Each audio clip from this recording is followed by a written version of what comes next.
Welcome, sales and marketing pros, to Making Sales Social Live, coming to you from the Social Sales Link virtual studios. I'm Bob Woods, and joining me today, times two today, are the co hosts of Making Sales Social. First is fellow social selling and LinkedIn strategist, consultant, and trainer, who is also our sales navigator guru, Stan Robinson Jr. How you doing, Stan? Hi, Doing Stan. great. Good to see you Good, all. excellent, excellent.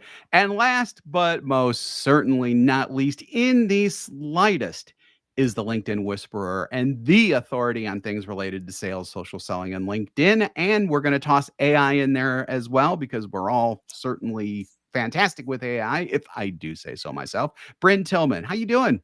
I'm good. I'm very excited about our topic today.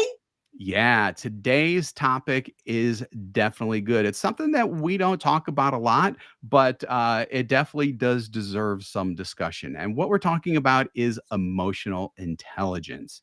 And we're going to talk about how it becomes a pivotal skill that can really transform interactions from mere transactional based to establishing and maintaining really deep and meaningful connections.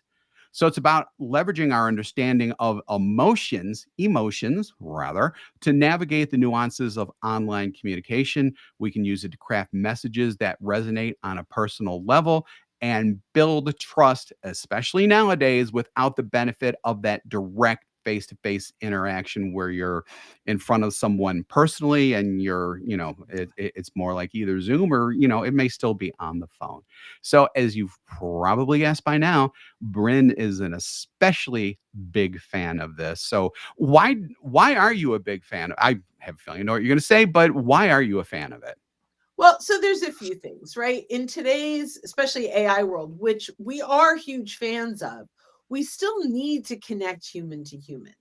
Very few people are buying any kind of complex solution without forming some kind of rapport and bond with the team they're purchasing from, whether it's a salesperson or the implementers or a combination of many folks.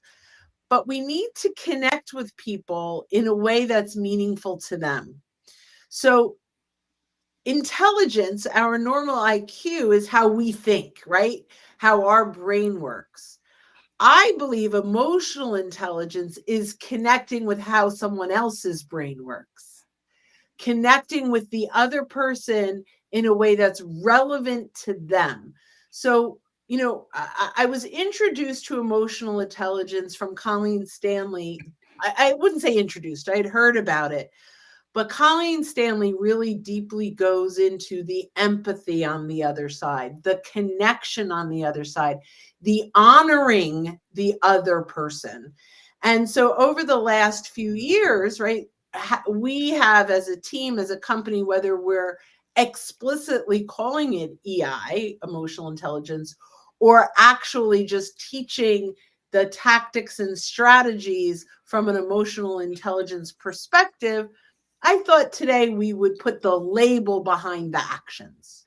Yeah, that's great. As especially there's something that I want to key on that you mentioned, and that is honoring someone.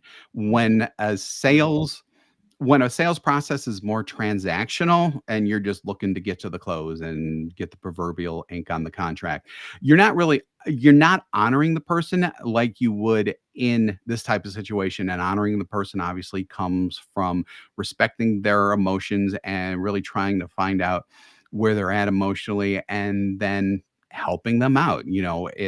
It all goes back to our old phrase, stop talking about how you help people and just help people. You do that by honoring their emotional state.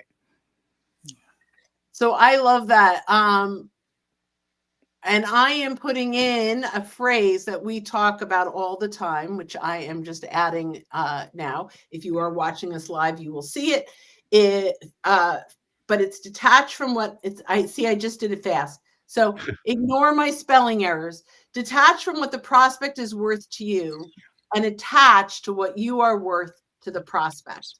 Right. This is really important on so many levels, because when we are in sales, I'm going to get rid of that with the spelling errors. I did it too quickly. But when we are in sales, we are typically concerned about the pipeline, the statistics, how many, all about making the number. And so what happens is we are attached to the sale versus attaching to the value we can bring. And when we can make that shift, and I'm going to say it again, when we can detach from what the prospect is worth to us and attach to what we are worth to the prospect, we are keyed into emotional intelligence in the sales process.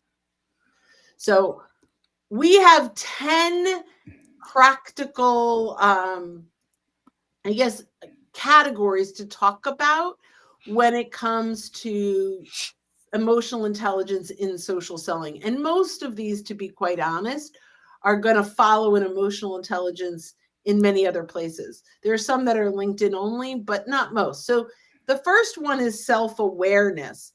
The only way you could be self-aware, in my opinion, is to take inventory of everything you've done before. So take a look at the messages you've sent prospects. Take a look at the content you've engaged on, the comments you've made, the content you've shared. And really, how are you showing up in the marketplace? When we can be self-aware of where we are today, we can make an active change. So before we can be emotionally intelligent, we have to take inventory of who we are. So I'd love to hear your thoughts, guys. Stan, why don't you go ahead? Good.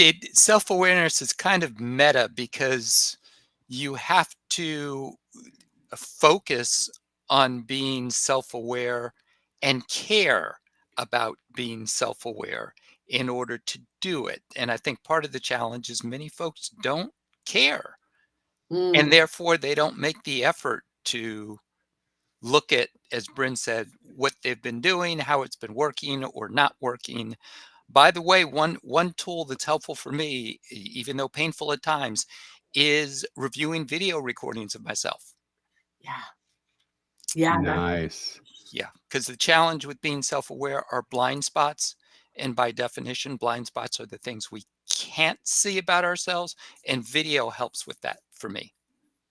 I love that. And then what do you do if you identify, go, boy, I wish I had said that somewhere else? Do you try to now implement that into the future? Yeah, just it's make a mental note and try to change it when I'm doing it in the future. Easier said than done, but without tools like video or a personal coach who's right there with you, and this is where AI and video can be helpful because not all of us can afford a private coach, but video replays and AI can act as our private coach, so to speak. Yeah, that's an excellent point. And I do think that you can go from the mental to the physical in terms of trying to improve things, because if you could see, I mean, it's not that bad right now, but I have post-it notes everywhere. And I think just just like jotting down a little reminder or like just a little note to kind of key you in into something that you're trying to change, so it's visual and it's right in front of you, can definitely help develop that new habit. Because what's that old phrase or number? It takes 21 times or 21 days or something like that to develop a new habit. If you're going to be concentrating on that, you've got to take it from your brain where you're not going to think about it all the time to where it's like physically in front of you. Yeah, I love that. And I'm going to throw out a tool that we use is Sybil.ai. Mm-hmm. And so it's our note taker, but it also has video. Not all note takers have video. And you can actually go in, and I do this often. Where did they smile? Where did they nod? So you can take a look at the good stuff that you're doing, and you're like, they should have smiled there and they didn't. You could get some feedback on that too.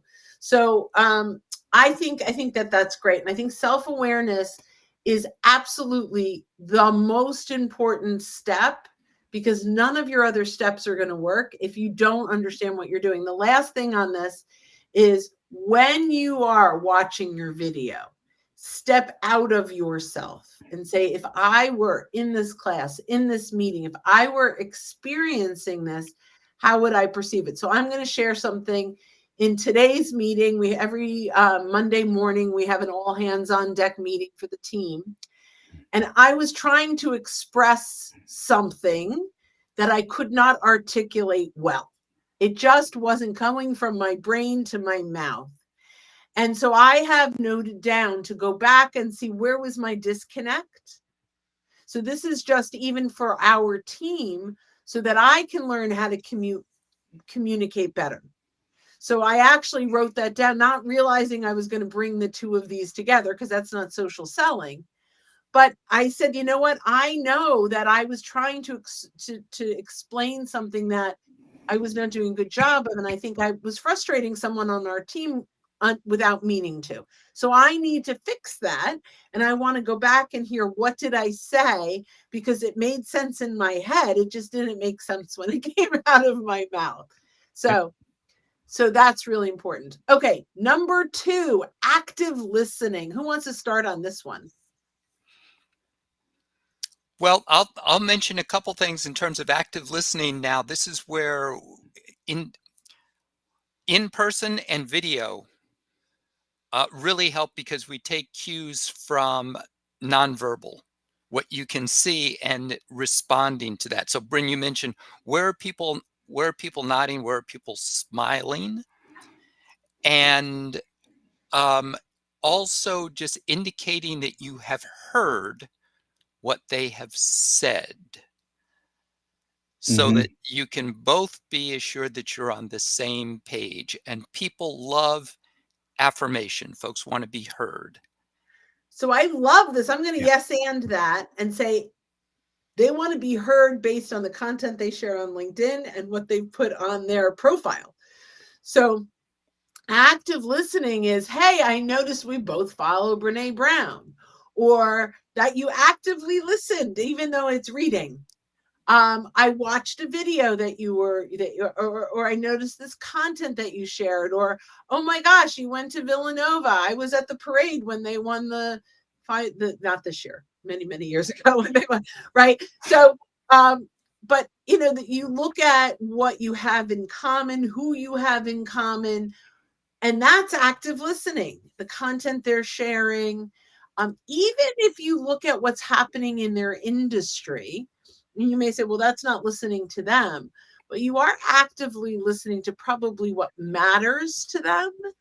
And so just to your point, Stan, where like they feel like they've been heard on social. If someone reaches out to me and says, hey, I really loved that post that you did on adoption in sales training, I'd love to connect with you. I'm finding a way to connect with them and engage with them because they really listened, or at least enough to know that I posted that. I feel like I mattered. And it doesn't matter who you are. If you're the CEO of a big company, if you post something, you want people to read it. And when someone lets you know that they enjoyed it, you now feel like you mattered. As that CEO, you matter to that person. And so that's where I feel like active listening really matters. Bob, you want to add to that before we go to number 3? Yeah, I mean, just real quick, because y'all mentioned everything that I was going to mention, but just reiterating the fact that active listening goes beyond interpersonal and really goes into the other types of things that informs someone's emotional state, and you know, whether it's the content that they've shared, or I think especially, you know, what's going on in their industry, and seeing, you know, if they are facing the same situations, because chances are they probably are. But if they're not, find out why not, and then active listening, and then active listen on the personal, you know, interpersonal basis based on their unique experiences there. And then, you know, reiterate and make sure that you understand what they're saying. Fabulous. Okay. Number 3, authenticity. We all believe in authenticity, and this may seem like a duh, but I'm going to start with, this means you can't use automation because you can't be authentic, right? Without Now, I'm going to share, I have made posts using ChatGPT, and I will actually at the bottom say authored by Bryn Tillman and ChatGPT, because it's not that I'm not using it, I'm just authentic about it. Now, if I have changed it enough, I will I will own it. But if I only edited it a little bit and I mostly use the ChatGPT, I'm giving it credit. Mhm. But authenticity is a few things. Don't tell someone that you viewed their profile. I really like your profile. And you didn't view it. So I'm going to say, and then I'll pass it to you guys. Authenticity on social selling means that you are not lying or trying to fake it, or, where, you think you're clever because you used their name 3 times in a message. And so you think now it's more personal, Mhm. right? But your automation did that. So authenticity is, don't start off conversations with a lie. Yeah. I will pass it on to you gentlemen to add Yeah, to so I that. wanna add something about AI, because you can be authentic with AI and yet not sound authentic. So in other words, AI can generate something for you that you 100% believe in. But if you copy and paste it and it doesn't sound like you, it's not gonna sound authentic. So you need to sound authentic just as much as you are being authentic in just what Bryn said about not lying and making sure that it's the truth. So you have to, if you are taking content from ChatGPT and you agree with it, you still need to make it sound like you. The easiest, I'm going to drop in one real quick tip. I've said this often before. The easiest way to do that is to read it out loud. If it doesn't sound like you when you're reading it out loud, guess what? No one else is gonna think that it sounds like you either. You have to make it sound like you. That way, you're not only believing in what you're putting out there, but it's being authentic because it is coming from you. Can I add really quickly to that, Stan, before we jump over to you? This is one of the things that we do that's really important is we will say, record yourself on Zoom or anywhere that you can get your transcript, and then use that transcript in ChatGPT and tell it not to research. Just use this transcript only, do not research. So that's another way to make that authentic. So Stan, I'll throw that to you. Yep, you all have covered it.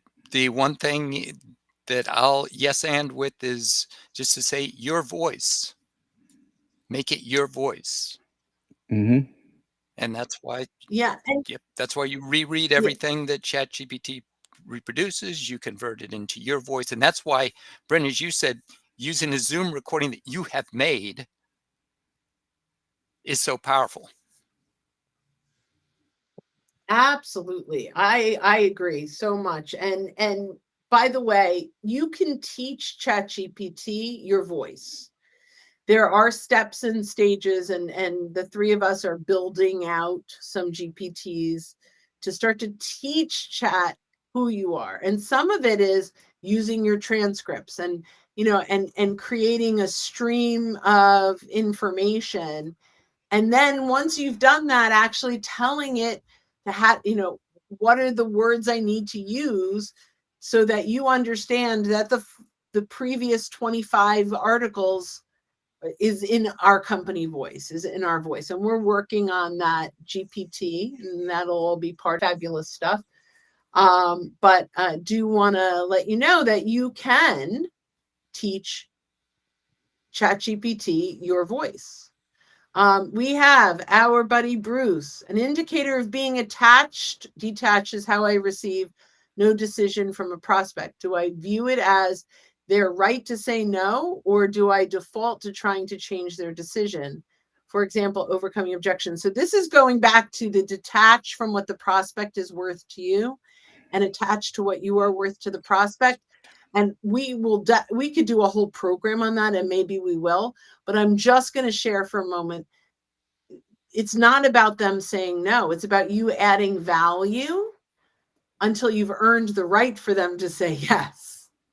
So if you are truly detached, so I'm working with Bob and I'm like, hey, Bob, you know, I mean, I'm going to take someone else, like Fred out in the world, a make-believe person, and I'll say, so Fred, you know, I know you've been on LinkedIn for a long time and you've been challenged with doing X, Y, and Z. Can I offer a little bit of insights around that? And Fred says, sure. And I say, before I do, can I ask you a couple of questions? So when I offer you insights, you are, you know, it's appropriate for you. And then you could get into a little discovery and offer value. And, you know, let's write this down. I think we have the next 4 or 5 scheduled, but let's do a whole program on detach from what the prospect is worth to you and attach to what you're worth to your prospect. So Bruce also asks, don't plagiarize even when from ChatGPT, acknowledge your sources. So here's the interesting thing really quickly about acknowledging sources on ChatGPT. You could ask it to give you sources, and then when you click through, they're broken.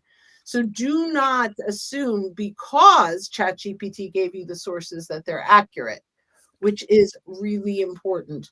That is why we are huge advocates of using your own transcript and telling it not to research. Yep. Yeah. And you can actually, if you're using 4.0 and it's researching Bing, you can put in links to blog posts from your company and tell it to use the voice of those blog posts, right? And your transcript. So just sharing. Number 4, Stan, you want to talk about the role of emotional intelligence in connection requests? Oh my.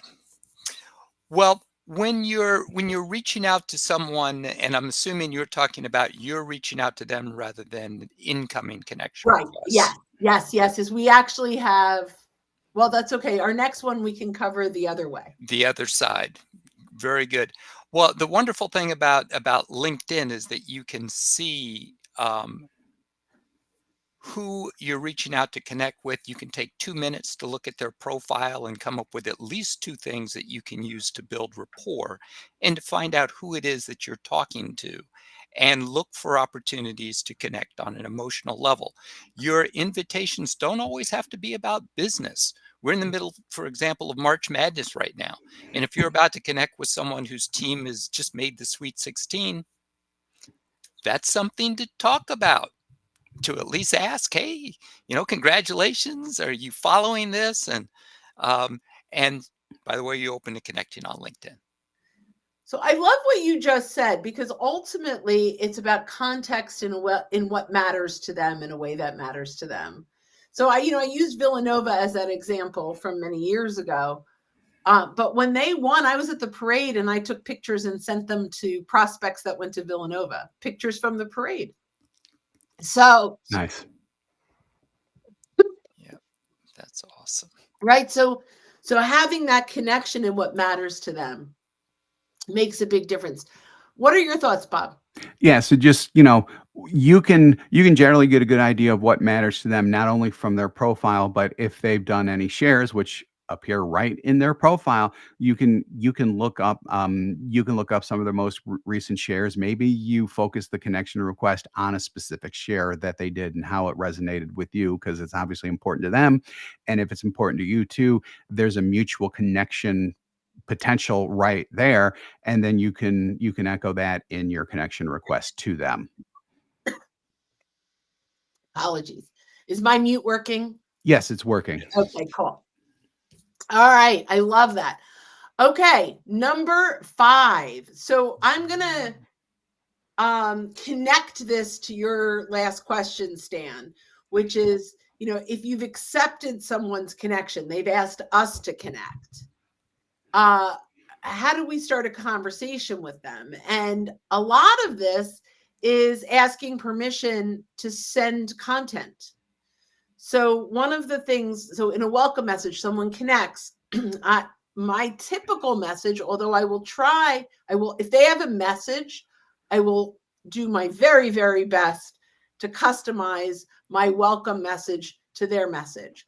But if I connect with them and there was no message, typically I'll say something like, thanks for connecting. I had a chance to look at your profile and I see we have 27 people in common. Remember, they asked me to connect and I'm accepting. I'm not sure if you're exploring social selling insights, but if you are, we have a free library with lots of resources. If you're interested, let me know. I'm happy to send you a link. P.S. May I ask how you found me? Notice I didn't send, hey, thanks for connecting. Here's a link to our free resources.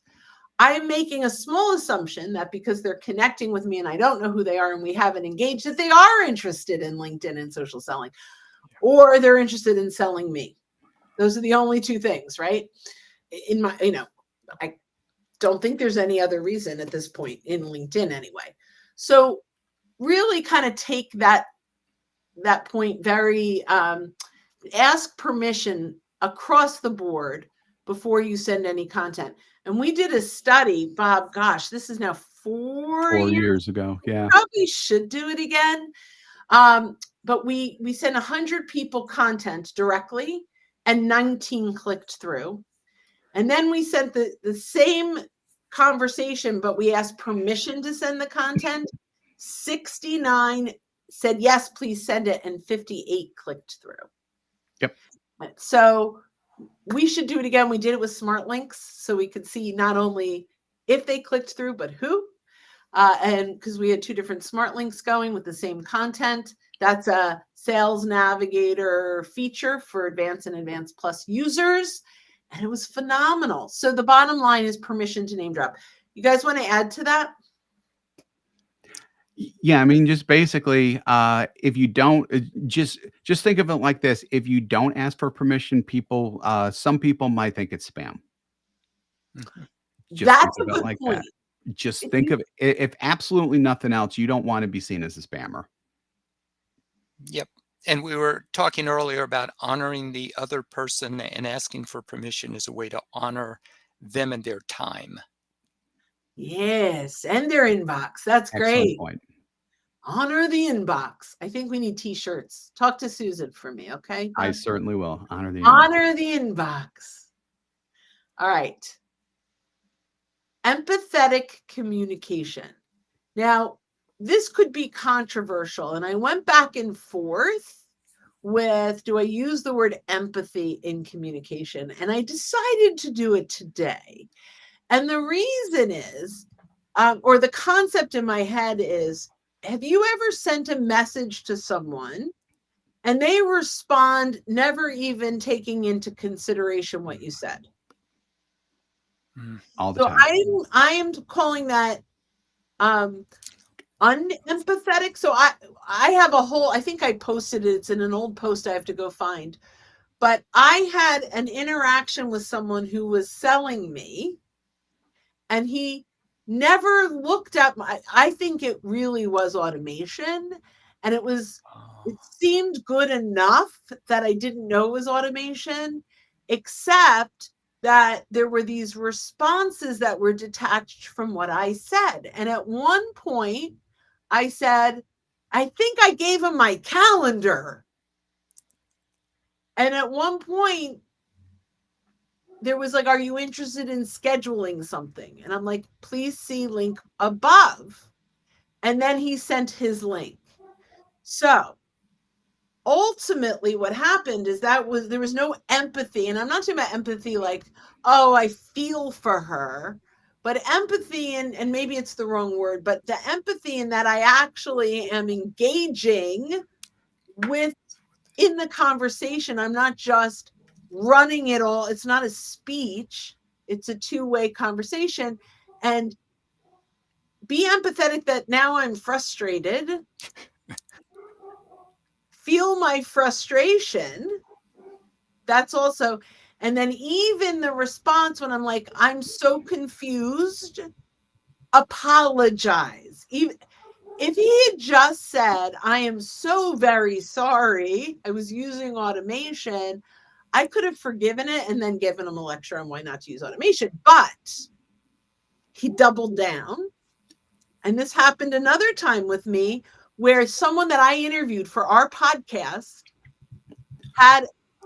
sent me a message that said, we've been connected on LinkedIn for some time, yet we've never had a conversation. And I sent back a message that said, I'm so sad that you forgot about me already. We just talked 2 weeks ago for the podcast interview. And he doubled down on that instead of apologizing. So I'm going to add all of that. Everyone can make the mistake. I have no problem with people making mistakes. I make mistakes all the time. Own it. Don't double down. Okay, that's my little lecture on this. What are your thoughts? Yeah, so I think that empathy is a good word, and I just looked up the definition and I got like a real short one, but I think it does encompass everything. Empathy is the ability to understand and share the feelings of another. I think that's everything that we've talked about here. Yeah, and communicate back with that in mind. Yep. So understanding and feeling it is one thing, expressing it in your communication is another. Because I will tell you, the guy that I interviewed for the podcast that had this, I'm sure was very embarrassed. Right? I'm sure. Mhm. I know he didn't forget me. We're in 2 chat chains and we're like, we know each other very, very well. We've been on 5 Zooms together. So I'm sure he was embarrassed. And when I sent the message back, like, I'm sad that you forgot about me already, it was a little tongue in cheek. But if he had said, oh my gosh, I'm so sorry, I was sending a bunch of these out, you got kind of caught up in that, I'd be like, okay, fine. I get it. I totally get it. I love that you're using LinkedIn, whatever, right? I totally get it. But he didn't. He's like, no, I just thought it would be good for us to reconnect. I'm like, that is not what happened. Yeah. So don't presume that the other person on the other side doesn't understand what happened, because we do, and mistakes are fine. Owning them and communicating the ownership of them is really important. And we are in a time where people double down even when they know they're wrong, and that's showing up in sales. And empathetic communication is the opposite. Just own it. Doubling down when you make a mistake is the biggest mistake. Like Martha Stewart went to jail not because of what she did, but because of the lie she told after she did it. Right? Like, I love her, but right? Like, it's not the mistake usually that gets in trouble. It's communicating in a way that's trying to get you excuse the mistake instead of owning it. Sorry, Martha Stewart. I do really like her. All right, one of you talk about relationship building. I've been chit-chatting a lot. Why don't you go ahead, Stan? Good. Well, yeah, I was going to add with the empathetic communication is just so closely related to active listening. Relationship building, since we are talking about emotional intelligence, the ability to understand where someone's coming from, what's important to them, what kind of triggers their emotions and their emotional responses is key in terms of building relationships. Because Bryn, as you mentioned, the conversations, they need to be dialogues. They need to be 2 ways. And it's the only way for things to work. So you need to understand them, and you also need to help them understand you, because the relationship, it has to be a 2-way exchange. I love that. Bob?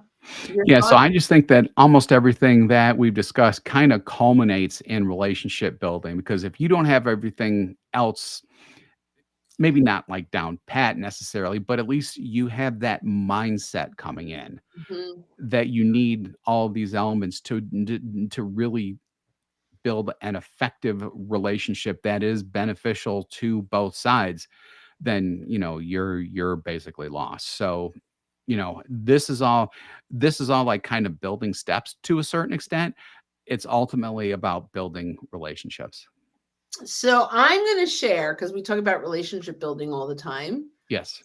The social selling part is building rapport, earning the right to get the conversation that builds the relationship. So this is the top of the I'm meeting you in the bar piece of the relationship. But right, but you've got to show up authentically. You have to earn the right. You've got, in the bar, you've got just a couple hours to build enough, maybe even a couple of minutes to build enough of a connection to start the relationship. So social selling is about starting that relationship and building enough chemistry, I think, in order to to get that relationship going. I know I kind of said the word way too many times in the definition, and you're not supposed to do that. But it's building rapport and earning the right to start the relationship. So Bruce, such great questions. We're going to go back to that asking permission, which I think is important. What are some recommended responses if the person says no to asking permission to send content? We have to honor that. So if they asked you to connect and you say yes, and then offer information, my response would be, I totally respect that. May I ask what triggered you to connect with me, right? What is it that, that got you to ask me to connect? Where do you think we can be of benefit to one another in each other's network? If they asked you to connect, we have every right to ask this, right? The difference is when you ask them to connect and they say yes, and you ask permission to send content and they say no, I would look at other content they've shared and find other content based on content they've been sharing, not your own content. But now they shared content from Brene Brown, and you go out and find a podcast that Brene Brown is on and say, I understand you're not looking for content about this, but I did notice that we're both fans of Brene Brown. Did you happen to hear her podcast the other week? If you're interested, let me know. I'll send you that link. And then if they have zero interest in any of this, I would just kind of let it go, because they're not looking for a conversation right now. Now, because they're a new connection, they will see your content for the first 2 weeks if you're posting content. And I would actively engage on their content and then wait till a natural moment happens in engagement. But I would get out of their inbox if they say no twice. So, and Bruce also says, doubling down is also increasingly showing up on social media. It is. Yes. It's showing up everywhere. I mean, everywhere. People are doubling down. No one wants to say, hey, it's my mistake. It's my bad. I just think that people are in that are in the fight or flight thing, except they're not fleeing. They're just all about fighting no matter what. And that's just society. I mean, I think that goes way beyond sales, whatever. It's just how society is right now, and it sucks, and there's nothing we can do about it. Well, what we could do about it is our participation in it. Yeah, that's true. Yep, that's a good point. So that's what we own. We own how we react. Right. Yep. Don't do it. So, right. So you just be the best person. So yep.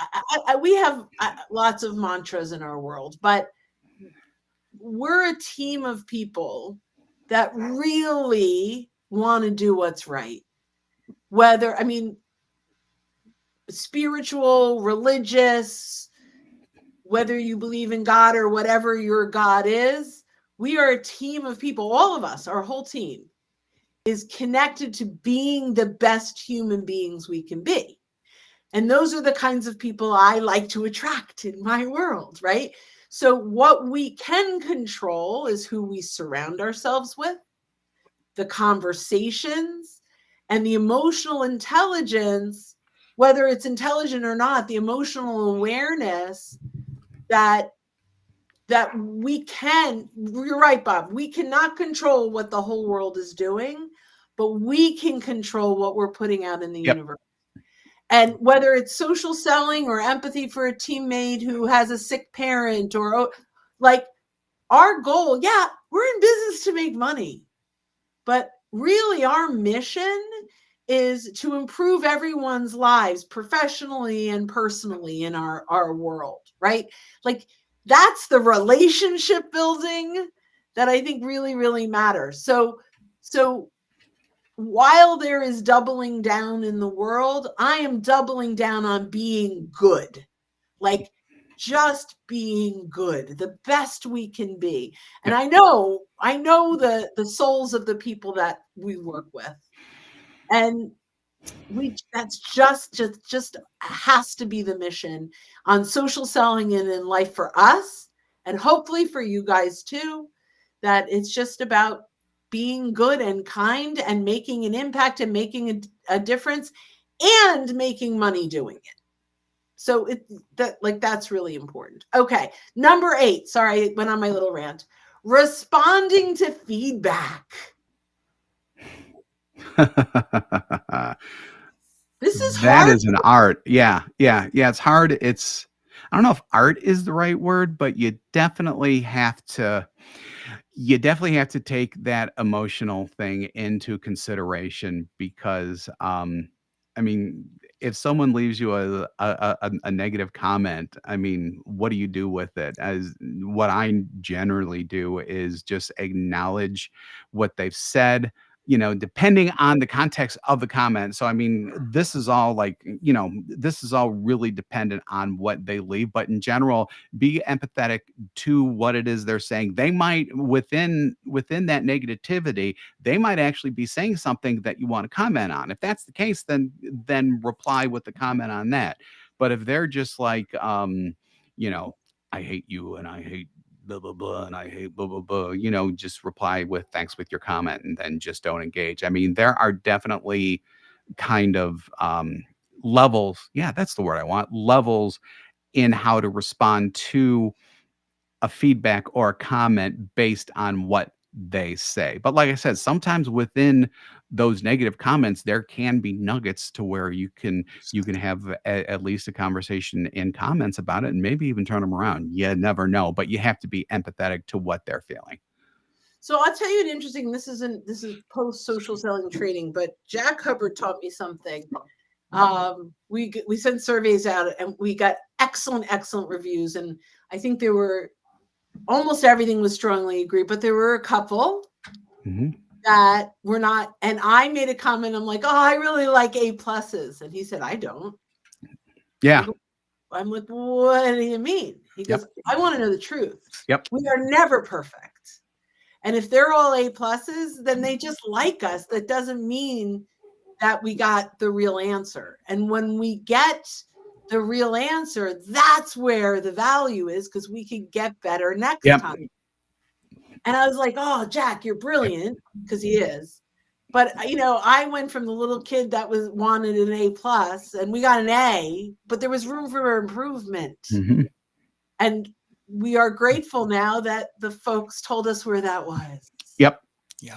Yeah. Could not agree more with that. Yeah. So let's talk about responding to feedback that's public on a post. So do you guys? Yeah. So actually, Bruce just had a really good comment. If you want to pop that up, that's directly related to what we're talking about. His very last one. And thank you, Bruce, for participating. We really appreciate it. Okay.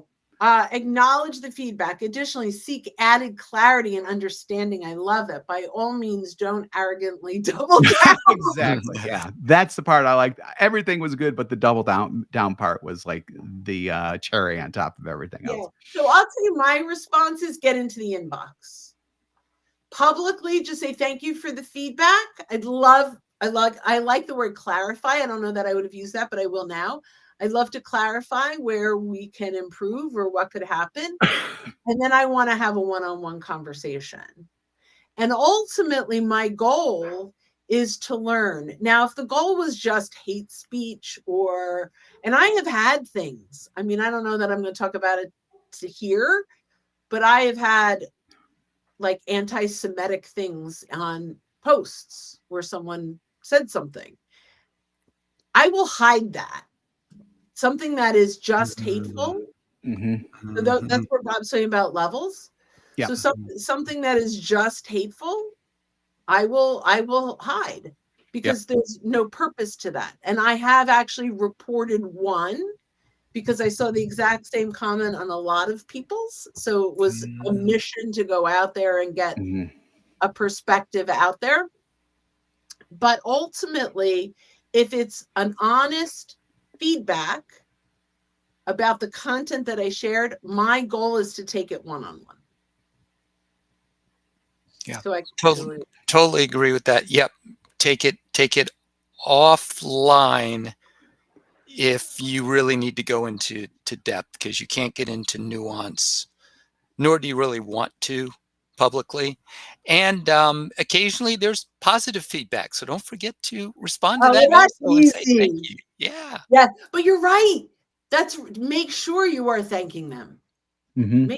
Yes, Yep. that's important. Yeah, that's Um, important, yeah. I will also say, make sure when you do take it offline that you've publicly stated that you'd like to take it offline, Mhm. so that everyone knows that you've taken that action. Yep. I think that's important. But that good feedback, thank you. I was so stuck in the negative feedback. How do you handle that? That there's positive feedback. So wait. I'm going to come back to this. Oh, I'm sorry. I'm like, wait, I'm going to come back to this because one more thing, responding to feedback, positive feedback, get a recommendation on social selling. Ask them to do a little video or a testimonial or something. Mhm. So if it's good enough anyway, but definitely acknowledge and thank. This is easy. I don't know who wants to start with this, supporting others, content, etc. Who wants to start on this one? Is this like the, birthdays and things like that? I'm trying to determine. That is one. Okay. Okay, You, yeah, you so start there. yeah. Yeah, so in LinkedIn, and it's moved, and I can never remember where it's at, so I'm actually In going to my LinkedIn network. really quick. You go to My Network. It's not. It's in inbox catch up now. Oh, it's in it. Yeah. LinkedIn. Oh my god. Inbox cat. I don't have that Right. yet. Okay. Well, let's just talk about birthdays, anniversaries, job changes, Yep. supporting others. Yep. Go ahead. You talk Yeah. about that. So, those are really, really simple ways to just show your support for someone else, to acknowledge a birthday, to acknowledge a job change, and hope it's a great success and good to see you expanding your horizon. I mean, we all know what to say to those types of things, but I mean, but just sharing that good news, makes them feel better, makes you feel good, exposes those people to your network as well. So there might be a chance for added interactions with that person if someone else finds what they do interesting, or if they find the job change interesting, or whatever. There's nothing but good that comes out of that. Yeah, and you can even their first degree connection, so you can even send a video message Yep. saying happy birthday. Yep. Stan, talk about supporting them with content and their content and comments, all that stuff. Yes, because there's so many different ways to support others. So it's interesting you mentioned that. I was thinking of the content side. And if they post something yes, you saw the smoke coming up. So if there's something that they've posted that you can engage with in a non-promotional way and add something to the discussion, as Bob mentioned, it amplifies their post. So more people see it, because as we've talked about, the only reason that people post is because they do want people to see and engage with their posts. And then you can also support others if you're in a position to, with recommendations and with endorsements, as long as they're authentic. So I love that. I'm going to throw in a little curveball on how to support others, but figure out who would be good referral partners. Mm-hmm. So who in your network, maybe a mortgage person and a realtor in the same location, and support each other by saying, hey, I think you guys would do really well networking together. I thought I'd make this introduction. Yeah. That's not a curveball. It's more like level 1 was what I said, level 2 is what Stan said, and level 3 is what you said. I love level 3 on Mario Brothers. Either that or level 1, whichever way you want to take it, that's fine. We could take it anyway. And the last one is this is simple as we wrap this up, and I'm not even going to go around on this because I think it's just a simple concept of you're going to go in with a plan, and everyone that goes in with a plan leaves with lots of You have your GPS and there's construction, so you have to go another way, and then you have to stop for gas, and then you're hungry and you have to make a potty break. Like, your path that you have plotted out is not always exactly the way you plan, and you have to be adaptable. So, to Bruce's point, what happens when they do this? What happens when they do that? You have to be ready. You can have a really well laid out plan. What do they say? You can lay out plans and then God laughs at you. Is that right? Right. So you just, this is part of the journey. Just don't get stuck in, well, this is what they said to do and it didn't work. So what do I do? And here's my playbook and I'm doing this and it's not converting. Well, chances are it's because you're not adapting to the responses or to the individual human being. So I'm going to leave this with being flexible and adaptable is really going to be huge in emotional intelligence. So I'll bring it back to that, right?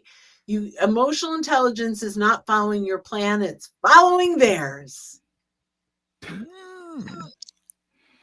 That's another t-shirt moment. All right. All right. Yeah. So I'm going to let you take it in for a landing, Bob Woods. Yeah. So thank you again for joining this XL size episode of Making Sales Social Live, but it was most definitely worth it. So if you're with us live on LinkedIn, YouTube, Facebook, or X/Twitter right now, we do this every week. So keep an eye out for our live sessions.